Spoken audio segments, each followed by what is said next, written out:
Mēs sākam pirmspēles press conference rīt RFS pret Anderlecht, otrā mājas spēle UEFA Eiropas līgā. We are starting our press conference. Tomorrow RFS against Anderlecht, second home game in Europa League for our club. Viktors Moros un Daniels Balots kopā ar mums, our head coach Viktors Moros and player Daniels Balots with us. Es varēšu iztulkot jautājumus uz, ja būs nepieciešams, I will translate your questions if necessary, but you can also ask in English. Tātad sāksim varbūt sākumā treneri un Daniel, jūs tāds īsts komentārs, jūs domas par gaidāmo spēli. Labvakar. Kā vienmēr šādos apstākļos, kad spēlējam Eirokausos, ir ļoti labs garastāvoklis, ļoti nopietni kā vienmēr gatavojamies. Interesanti arī paskatīties video ar šādu pretinieku un, protams, ar lielu nepacietību mēs gaidām šo spēli, jo būs ļoti interesanti un gribam pārbaudīt savus spēkus šajā līmenī. Daniel? Jā, labvakar. Neko daudz gaidu ļoti labu spēli pret labu pretinieku. Tas arī viss. So, coach said that as always, we are excited before our European matches. It's a good mood because it's really interesting to analyze such teams like Anderlecht, and we cannot wait for the game. And the player said, good evening, we are really looking forward and cannot wait for the match.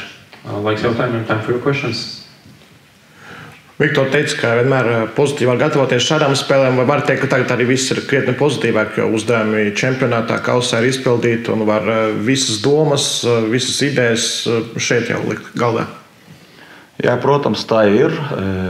Bija tie uzdevumi no mūsu vadības, kurus jau izpildījām. Tagad izbaudīsim šo mirkli, kā arī iepriekšējās spēles, jo tiešām tā ir lieliska skatuve mums un saprast, kādi mēs esam, visi, gan spēlētāji, gan treneri. Tas vienmēr ir interesanti, nav nekādu bailu. Un, godīgi sakot, ja piemēram, mēs neatrisinātu mūsu uzdevumus čempionātā, tad šodien mēs skatītos uz šo spēli citādāk nekā tagad. Mēs varam pilnīgi koncentrēties rītdienas spēlē. Un tas, protams, ir ļoti labi gan mums, gan arī skatītājiem, jo tiešām mēs gatavojamies un turpināsim gatavoties tikai tai spēlē. So question to the coach was about, is it ready? Is it more easy to prepare for this game? Because now you achieved everything, you won the title, you won the cup, and the coach said, yes, of course, we accomplished our primary goals for the season. And now we must enjoy ourselves playing on European stage. It's always interesting to play in European competitions, but we are not afraid. We respect opponent, but we are not afraid. Of course, approach to this game would be different if we would have on Sunday decisive game for the title, but now we already have title in our pocket, so we can fully concentrate on this match. Daniel, cik zinām, pirmdien bija brīvdiena, tad pastāst, cik daudz vakar un šodien sanāca iepazīties ar šodienas pretinieku, cik daudz taktiskais darbs jau ir bijis noticis? Godīgi neko daudz tādu neskatījāmies. Šovakar pastīsimies vēl papildus un arī rītdien vēl kaut kādas niansītas izņemsim. Tā kā vēl ir laiks, lai arī līdz galam izprast pretinieku. Question, how well Daniel's doing on Anderlecht team, and the player said that I don't have that much information because tonight we will have one more analysis and also we have some time for a video tomorrow, but of course it's a strong team. Jā, Matīs Timofejevs, Latvijas televīzija. Viktor, tu jau pēc titulu izcīnīšanas teici, ka tagad puiši var kārtīgi atpūsties. Kāda bija tā atpūta un vai pēc tās brīvdienas viss bija ierindā, treniņā? Atpūta bija lieliska, jo mūsu princips ir tāds, ka vienmēr gaidām no spēlētājiem gan treniņos, gan spēles 100%, un tas nav vispār apšaubāmi. Tam jābūt tā, un mēs vienmēr gaidām un prasam to, un tāds princips mums ir, ja tu strādā 100%, tad tu var atpūsties arī uz 100%.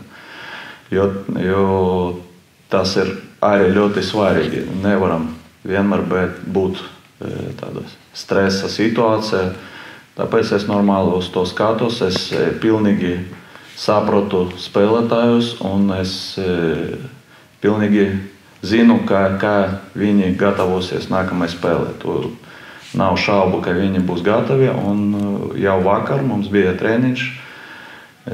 Daniels teica, ka mēs nestrādājam taktiski, bet drusku pastrādājam taktiski pie kaut kādām situācijām,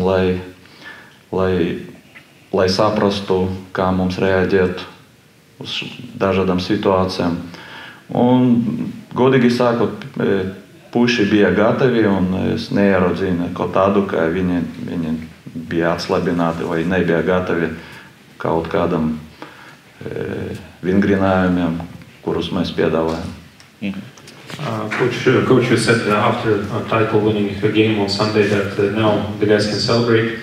Do you think they are ready for the game tomorrow? And coach said that I think that my players are always ready for every training, for every game, for 100%. And the game tomorrow was no exception. We had day off the next day after we won the title. But in my opinion, if you work for 100% on the pitch during the trainings, during the games, you must also rest for 100% as well.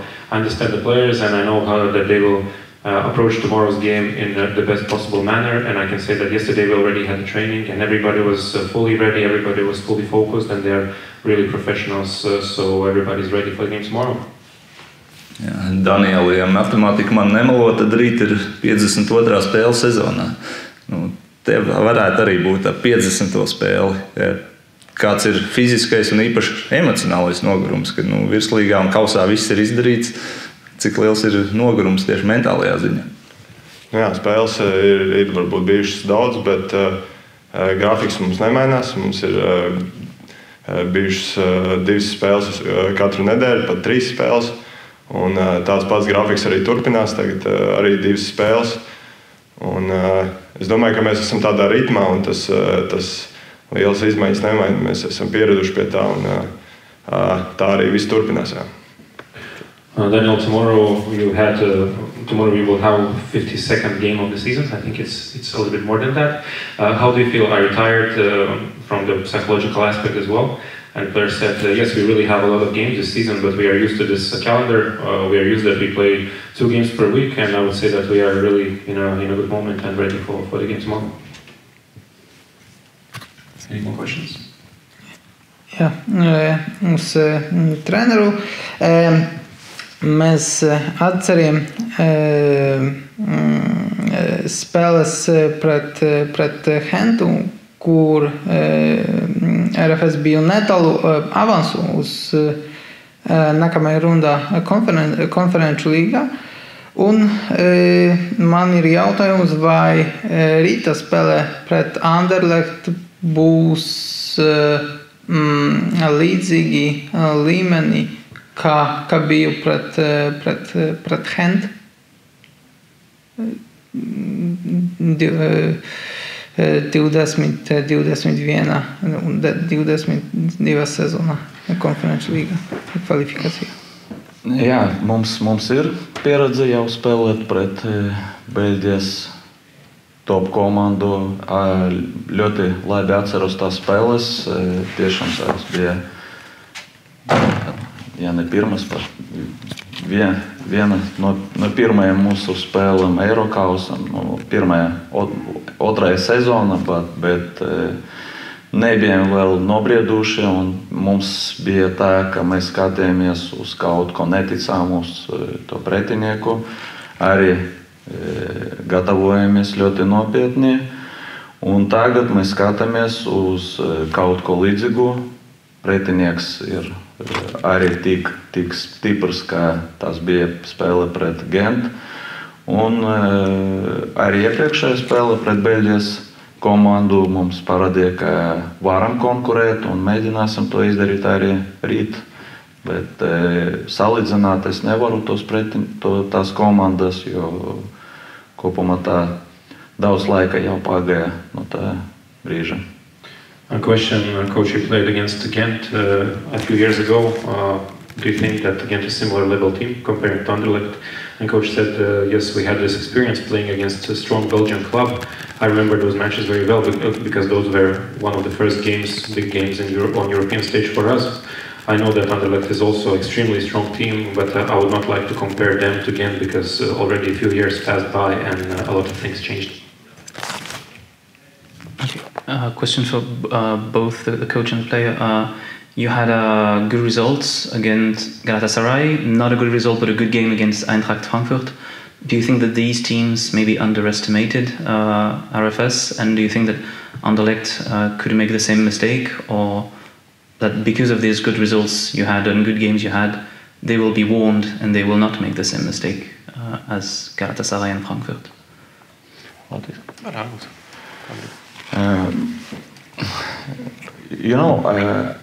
I cannot tell something about our opponents. We had these games and really we played good, little bit different matches, but we were very satisfied about our quality and result against Galatasaray. I don't know why it's happened. If we look from position of our opponent, simply we prepared to do our best job, and I'm sure that we did it.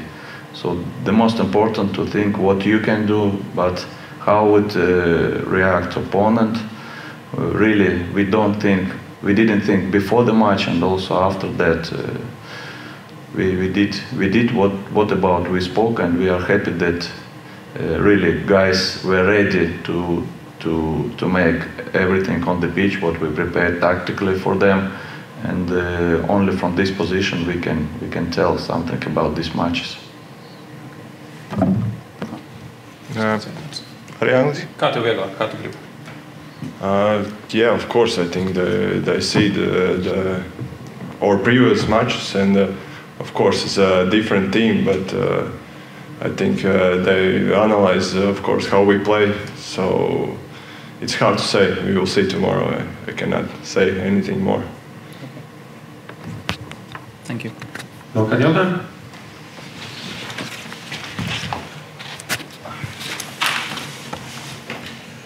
Viktor, varbūt vēl pāris vārdu par pretiniekiem. Cik daudz esi paspējis redzēt spēles Anderlecht, cik daudz vēl plāno paskatīties, lai saprastu, kā var atkost šo komandu? Diezgan daudz paskatījos spēles, pēdējās spēles gan Eirokausos, gan čempionātā. Es redzēju, sapratu viņu ideju, viņu spēles stilu, arī mūsu analītiķis Ilija piedāvāja ļoti daudz konkrētu situāciju, kuras mūs gaida, un izpētījām tās un gatavosimies. Protams, ka mums vēl ir daudz laika, un visu to laiku, gandrīz visu, es mēģināšu vēl vairāk saprast un sagatavot spēlētājus tam, kas notiks rīt. Victor, how well do you know Anderlecht? And Coach said I saw quite many games in both Europe and Belgium. I understand that their style of play. Our analyst Ilya also gave me and our coaching staff a lot of information. We still have plenty of time. We still have one day because we play in the evening tomorrow, and I will spend time thinking about how to prepare my team and the guys for the best possible performance.